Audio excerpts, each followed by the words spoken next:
If there's one thing that many people can agree upon, it's that games with fishing are great. Titles like Animal Crossing, Stardew Valley, and Cult of the Lamb, just to name a few. But games that are just purely about fishing are even better. Much harder to come by, but I've found a few good ones, like Fantasy Fishing Town and Luna's Fishing Garden. If you know of any good games that are just about fishing, please let me know in the comments. I love fishing games. Nothing quite hits like casting your line, patiently waiting, and then getting that rush of dopamine when you get a bite to reel it in.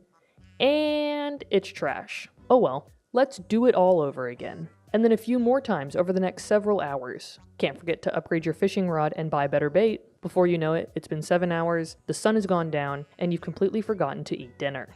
Whoops. But one of the most recent newcomers to the fishing scene has taken gamers and streamers by storm. Webfishing sports a similar character design to that of the villagers in Animal Crossing, and a fishing mechanic that nearly anyone can understand. The overwhelmingly positive rated $5 Steam game has created the ultimate social space where players can not only fish, but also customize their character, explore the map for hidden spots, and collect various items and upgrades. But the social element of the game is key. Players can interact by making silly animal noises or typing in the in-game chat room. But lots of players are opting to use Discord voice channels to create an even more immersive experience. But fear not, introverts and people who have no friends. If socializing isn't your thing and all you want to do is catch fish, you can play the game completely solo. But let's dive a little deeper and talk more about web fishing and what it has in store for the future. Web fishing is developed by a lame developer, also known as West. But before the game made it to over 12,000 positive reviews, web fishing started out as a free itch game that was made in only 8 days for Goody's Autumn Game Jam of 2022, apparently just 6 minutes shy of the deadline.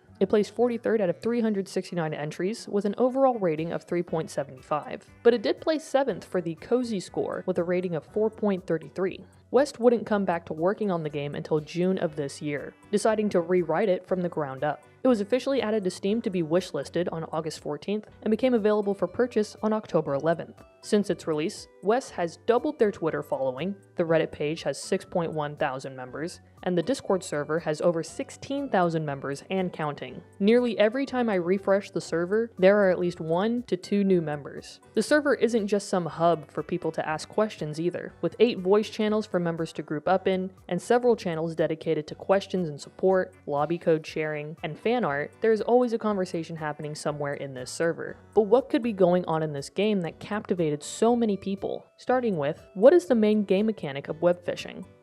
Well, obviously it's fishing. The game starts you off with a straightforward tutorial: WASD to move, space to jump, shift to sprint, classic controls. Stand next to a body of water, and cast your line. With a combination of holding and mashing your left mouse button, you reel in your fish. Sell whatever you catch to this fox? I think it's a fox. I'm not too sure actually. And that's the basics. After the tutorial, you spawn into the main town square area with a quest board, a vending machine, and the general store, where you can purchase upgrades, hooks, and bait, as well as different accessories for your character, like facial changes, clothes, and titles. On the quest board, you'll find, you guessed it, quests. Catching fish from certain bodies of water like the lake or ocean, filling your journal with fish of a particular quality, or catching increasing quantities of certain fish. Along with receiving cash for completing these quests, there are a multitude of item rewards as well: face features, clothes, titles, and even fishing rods. When it comes to the actual fishing part, the fish you catch can vary from the body of water you're casting in, the type of hook, and the type of bait you use. Each catch has a tier assigned to it from 1 to 3 and can vary in size and quality, which determines the catch's sell value. You can catch things that aren't even fish: junk objects like plastic bags and soda cans, or better items like treasure chests, coin bags, and even diamonds. Be sure to keep an eye out for these little ripple spots. I honestly don't know exactly what they do, but I noticed that when I cast my line into these spots, I tend to catch fish a lot quicker. So now you have all of these fish. Sell or keep whatever you choose, get a refill on your bait, and do it all over again. So now you have all of this money. But what is there to buy? It's more like, what isn't there to buy? Different baits, upgrades to increase your rod power, reeling speed, luck, and increase the amount of bait you can carry, different hooks for every day of the week and then some, and even a fishing buddy who will occasionally catch either a fresh or saltwater catch. However, not all of these are available for purchase right from the start. Upgrade your camp tier to unlock all the game has to offer. Other things you can spend money on are clothes and accessories, and boy are there a lot of them. Different eyes, noses, and mouths, hats, shirts, bottoms, hoodies, glasses, and more. There are even instruments you can play. On the guitar, you can play real chords. You can set chords by clicking the frets for each string, and once you've set your chords, you can switch between them using the number keys on your keyboard.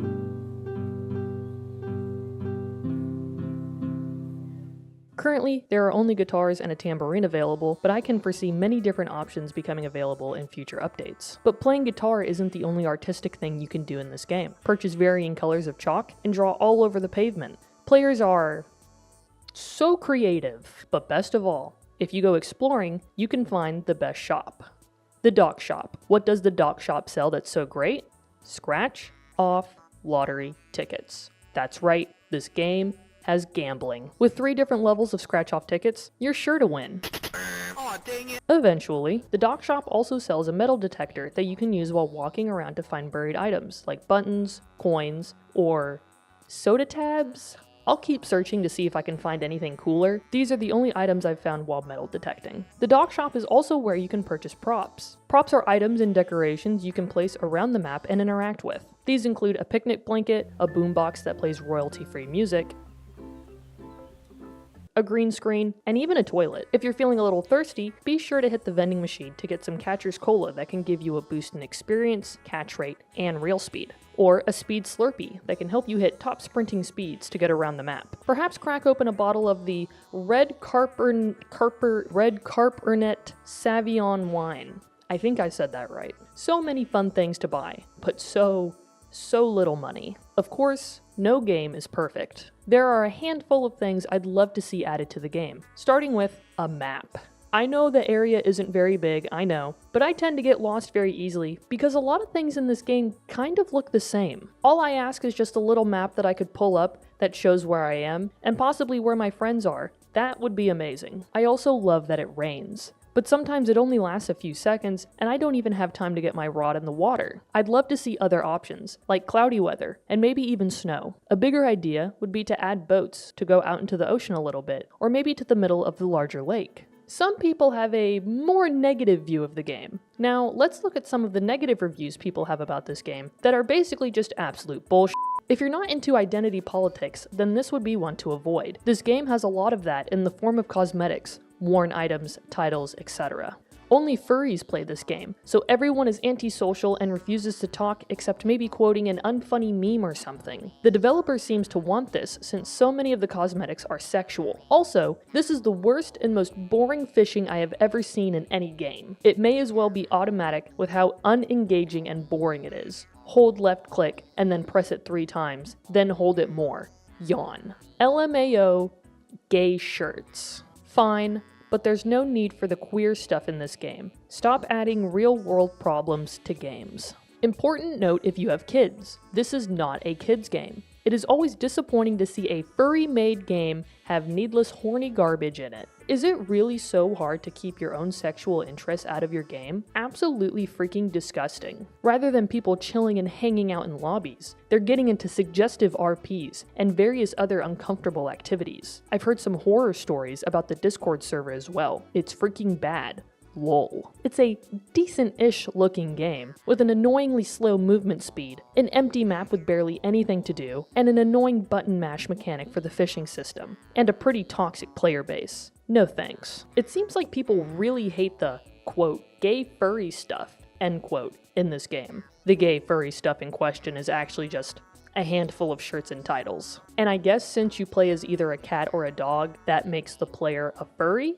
Oh yeah, and the rainbow trout has a flavor text of, "These fish is gay. Good for them, good for them." Get it?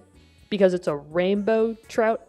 Okay. There are also complaints of the game not being for kids, and while it does have a cartoony appearance, it states on the Steam page some swearing and light crude humor. Perhaps they could put a tiny bit more of an age rating description, but honestly, I don't think it's that deep. Sure, there's a hat that says, "I heart peeing," but who doesn't love peeing? Am I right? No?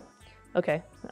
Outside of reviews like these are mostly about poor optimization, lagging, lack of input remapping, and heavy complaints of the mouse mashing mechanic when reeling in your catches. All valid complaints. However, the game hasn't even been out for a month at this point, and West has actually already released 3 patches since its release, and is currently working on a netcode and performance patch. So let's just sit back, do some fishing, and let them cook. While there is no strict objective or storyline to the gameplay loop of catching fish, earning money, upgrading gear, and exploring creates the ultimate cycle that keeps players coming back for more for hours on end. The game stays fresh enough for players to not get bored, but also not so overwhelming that it drives people away. Combine that with a simple online multiplayer function that cultivates the most chill and low-pressure hangout, bouncing from one activity to the next, you have the perfect, cozy, laid-back fishing game. So many possibilities for future updates. More fish, more rods, more bait, more clothes, more character color options and patterns, and more areas to explore. I think I can say with utmost certainty that this game will only continue to grow. For a game that was built in about 4 months, I think it's a phenomenal little $5 deal. It's not going to call to everyone, but it's definitely going to call to the intended audience.